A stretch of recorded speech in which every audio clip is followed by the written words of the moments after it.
वैज्ञानिक आजकल हमारे आकाश में दिखने वाले एक रहस्यमयी तारे पर नजर बनाए हुए हैं, क्योंकि उन्हें लगता है कि इस तारे में ऐसा कुछ होने वाला है जिसका असर हमारी पृथ्वी पर भी पड़ सकता है। यह अपने आप में रहस्यमयी इसलिए भी है क्योंकि इस तारे में 170 साल पहले विस्फोट हुआ था और उसके बाद से लगातार इसकी चमक कम और ज्यादा हो रही है। अगर इसके आकार की बात करें तो इसका आकार हमारे सूरज की तुलना में कम से कम 100 गुना ज्यादा है। अब यहां पर सवाल ये उठता है कि आखिरकार जो वैज्ञानिक हैं वो इस पर क्यों इतनी बारीकी से नजर बनाए हुए हैं। इसमें ऐसा क्या होने वाला है जिसके कारण वैज्ञानिक सहमे हुए हैं। तो इसके बारे में तमाम जानकारी बहुत विस्तार से आपको इस वीडियो में मिलने वाली है, तो इस वीडियो को आखिर तक जरूर देखिएगा। नमस्कार, मैं हूं डॉक्टर सुरजीत सिंह और आप देख रहे हैं महाना मिस्ट्री। अगर आपने अभी तक इस चैनल को सब्सक्राइब नहीं किया है तो सब्सक्राइब कर लीजिए, और अगर आपको ये वीडियो अच्छा लगे तो इसको लाइक कीजिए, शेयर कीजिए और कमेंट जरूर कीजिए। तो वैज्ञानिकों का ये दावा है इस तारे को लेकर के जिसका नाम है एटा कैरिने। जी हां, एटा कैरिने अपने आप में रहस्यमयी इसलिए है क्योंकि इसमें कभी धमाका होता है, कभी इसकी रोशनी कम ज्यादा होती है।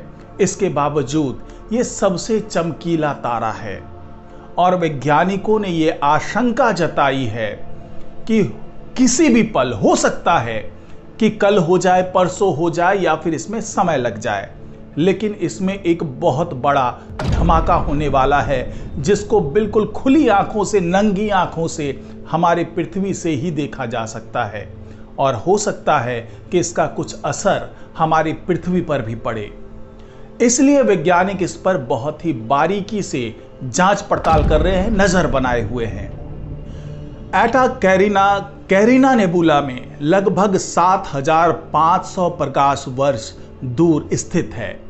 एटा कैरिना विज्ञान में ज्ञात सबसे विशाल और चमकीले तारों में से एक है, जो इसे सुपरनोवा के लिए एक बहुत ही संभावित तारा बनाता है कि यहां पर आने वाले दिनों में सुपरनोवा विस्फोट हो सकता है। एटा कैरिने की सुपरनोवा की क्षमता वर्षों से दिलचस्पी का विषय रही है। ऐतिहासिक अभिलेखों से पता चलता है कि लगभग 170 साल पहले इस तारे में एक जबरदस्त धमाका हुआ था, जिसे महान विस्फोट के रूप में जाना जाता है, जिसने अस्थायी रूप से इसे दक्षिणी आकाश के सबसे चमकीले तारों में से एक बना दिया। इस घटना से होमुनकुलस नेबुला का निर्माण हुआ, जो गैस और धूल का एक विशिष्ट घंटे के आकार का बादल है जो तारे के चारों ओर मौजूद है। इसके अस्थिर इतिहास के बावजूद एटा कैरिने के विस्फोट के सटीक समय की भविष्यवाणी करना चुनौतीपूर्ण बना हुआ है, और यही वजह है कि वैज्ञानिक इस पर लगातार नजर बनाए हुए हैं। ये अगले साल या अब से 10 लाख साल बाद भी हो सकता है। जी हां, हो सकता है कि ये 1 साल के अंदर धमाका कर जाए, या हो सकता है कि इसके धमाके के लिए 10 लाख साल तक का इंतजार करना पड़े। तारे की अस्थिरता और विशाल द्रव्यमान के कारण ये लगातार एडिंगन सीमा के साथ छेड़छाड़ कर रहा है, जहां इसके विकिरण से बाहरी दबाव गुरुत्वाकर्षण के आंतरिक खिंचाव को लगभग संतुलित करता है, जिससे यह विस्फोट और अंततः पतन की ओर बढ़ता जा रहा है। आपको बता दें कि एटा कैरिने एकमात्र ऐसा ज्ञात तारा है जो प्राकृतिक लेजर प्रकाश उत्सर्जित करता है, जो इसकी रहस्यमय प्रकृति को और भी बढ़ा देता है। हबल स्पेस टेलीस्कोप द्वारा कैप्चर की गई हाल की छवियों में आसपास के नेबुला के जटिल विवरण को उजागर किया गया है, जिसमें विवर्तन स्पाइक्स और रेडियल धारियां शामिल है जो अभी तक अस्पष्ट है।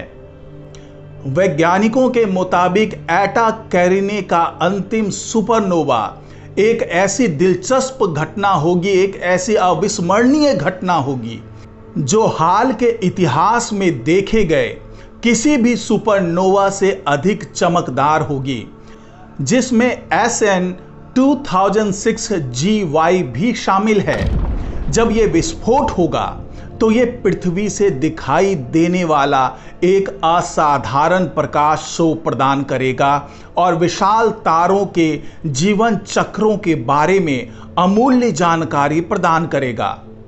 फिलहाल वैज्ञानिक एटा कैरिने का अध्ययन करना जारी रखे हुए हैं और इसके व्यवहार को समझने और अपरिहार्य स्थिति से निपटने के लिए तैयार हैं। उस वक्त कैसा नजारा होगा उसको समझने के लिए उन्नत दूरबीनों और सिमुलेशन का इस्तेमाल किया जा रहा है।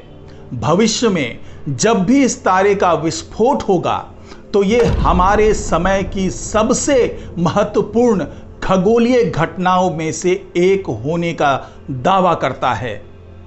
अब थोड़ा ये समझते हैं कि जब ये विस्फोट होगा तो क्या होगा। तो एटा कैरिने के मामले में ये विस्फोट इतना शक्तिशाली होगा कि ये तारे को पूरी तरह से नष्ट कर देगा और एक अत्यंत चमकदार वस्तु में बदल देगा। यानी यहां पर हम बात न्यूट्रिनो स्टार की कर रहे हैं, जो बहुत ही ज्यादा चमकदार होगा और ये चमक इतनी तीव्र होगी कि कुछ समय के लिए ये आकाश में सबसे चमकदार वस्तु बन जाएगी। अब यहां पर सवाल ये उठता है कि इस विस्फोट का हमारी पृथ्वी पर क्या प्रभाव होगा। तो एटा कैरिने पृथ्वी से 7,500 प्रकाश वर्ष दूर है। हालांकि ये दूरी बहुत अधिक लग सकती है, लेकिन अगर ये तारा सुपरनोवा विस्फोट करता है तो इसका कुछ प्रभाव पृथ्वी पर भी पड़ सकता है। सुपरनोवा विस्फोट से अत्यधिक मात्रा में गामा किरणें और अन्य प्रकार के रेडिएशन निकलते हैं और ये रेडिएशन पृथ्वी के वायुमंडल को पार नहीं कर पाएंगे, लेकिन वे पृथ्वी के जो मैग्नेटिक फील्ड है उसको प्रभावित कर सकते हैं और उपग्रहों को, जो सैटेलाइट्स मौजूद हैं, उसको नुकसान पहुंचा सकते हैं। और विस्फोट से निकलने वाले कण पृथ्वी के वायुमंडल में प्रवेश कर सकते हैं और ध्रुवीय ज्योति को, जिसको अरोरा कहते हैं, उसको और अधिक चमकदार बना सकते हैं। सुपरनोवा विस्फोट से नए तत्वों का निर्माण होता है जो आखिरकार पृथ्वी पर पहुंच सकते हैं। अब सवाल यहां पर यह उठता है कि क्या इस विस्फोट से हमारे पृथ्वी के जीवन पर भी कोई प्रभाव पड़ सकता है। तो कुछ वैज्ञानिकों का मानना है कि सुपरनोवा विस्फोट पृथ्वी पर जीवन को प्रभावित कर सकता है, लेकिन यह प्रभाव बहुत कम होगा। कुल मिलाकर एटा कैरिने के सुपरनोवा विस्फोट से पृथ्वी पर कोई बड़ा खतरा नहीं है। हालांकि यह एक अद्भुत खगोलीय घटना होगी जिसे देखना बहुत रोमांचक होगा।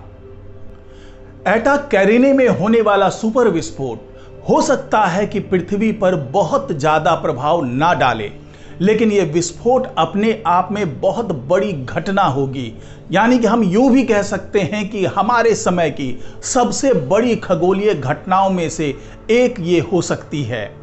इस घटना से हमें यह समझने में मदद मिलेगी कि जो बड़े तारे होते हैं, जब उसकी मौत होती है तो उस वक्त किस तरह की तमाम प्रक्रियाएं होती है, किस तरीके से वो व्यवहार करता है और किस तरीके से एटा कैरिने के आसपास जो नेबुला है उसका निर्माण हुआ और क्या इसी तरीके से सभी नेबुलाओं का निर्माण होता है।